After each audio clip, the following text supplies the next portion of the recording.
guys, this is from Huayujujiu vehicle. Huayujujiu vehicle, since its inception in 2005, Huayujujiu vehicle factory has grown to become the largest manufacturer in China, an ISO 9001 certified company. Now, let me introduce the semi-trailer raw material steel area.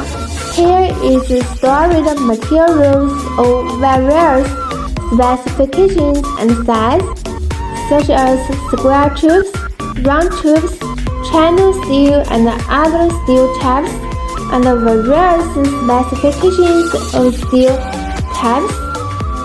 We adhere to the principle of quality first and use Shanghai Baosteel as raw materials. And Shanghai Baosteel Steel is China's #1 steel supplier. I hope you guys enjoyed this watching, and if you need a semi-trailer, please contact me.